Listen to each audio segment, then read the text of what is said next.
Kenya's third President Mwai Kibaki is dead. President Kenyatta, who announced his passing on, eulogized his predecessor as a dedicated public serviceman, a gentleman in Kenyan politics, as well as a man whose patriotism shone through his leadership. And as he spoke highly of the country's former president, Uhuru Kenyatta pointed out that Kibaki's servant leadership template was one that must continue to be nurtured for generations to come.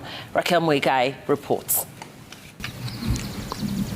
It is my sorrowful duty to announce to the nation the passing on of His Excellency Emilio Mwai Kibaki, a leader who strove so hard and accomplished so much for this country, a nation he so deeply cherished and served with commitment and an unbending will to improve the lives of our people. Nearly a decade since leaving office, the third president of Kenya, Mwai Kibaki, has taken the final bow. A quiet life in retirement ended at the age of 90, just 7 months shy of his 91st birthday. As we mourn the passing of an icon, we can rejoice in the lifelong companionship he enjoyed with his now departed wife, Her Excellency Mama Lucy Kibaki, and his extended family. Today, our sincere sympathy to his children, Judy Wanjiko, Jimmy Kibaki, David Kagi, and Tony Githinji. President Uhuru Kenyatta's proclamation celebrated Kibaki's contribution to Kenya since his early days in politics in the 1960s.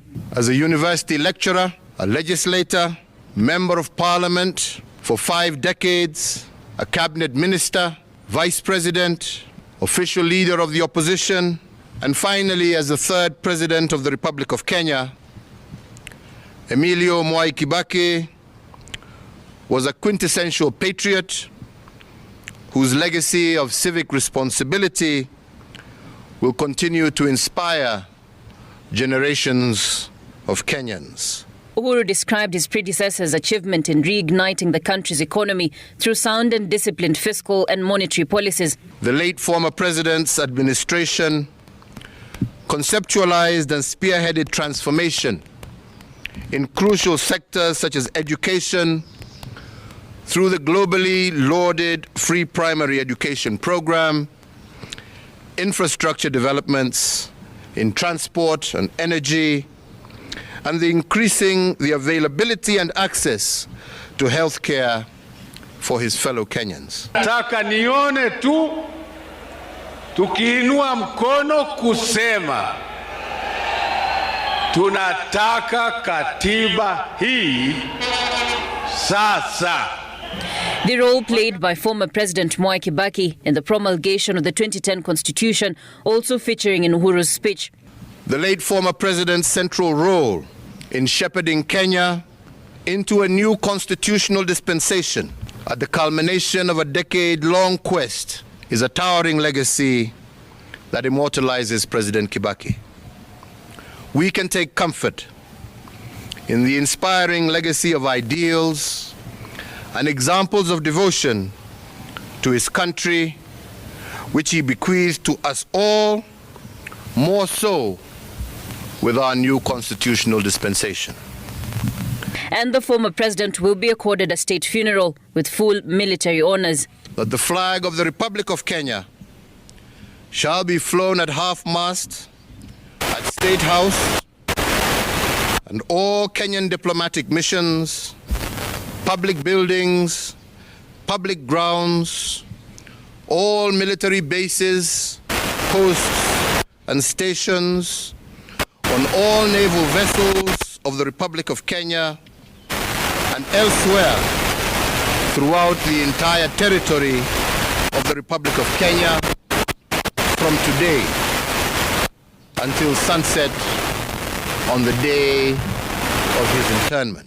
In honor of Kibaki, the president's motorcade and those of the deputy president, chief justice, speakers of both houses of parliament and all diplomats will also not fly the Kenyan flag until Mwai Kibaki is buried. As the late former president served Kenya, Africa, and the world, he also remained a deeply devoted family man, an avid golfer, and an earnest friend to many. President Kibaki will forever be remembered as a gentleman in Kenyan politics, a brilliant debater whose eloquence, wit, and charm won the day time and time again. The late Kibaki was until his demise the only serving former president of Kenya. Raquel Muigai, Citizen TV.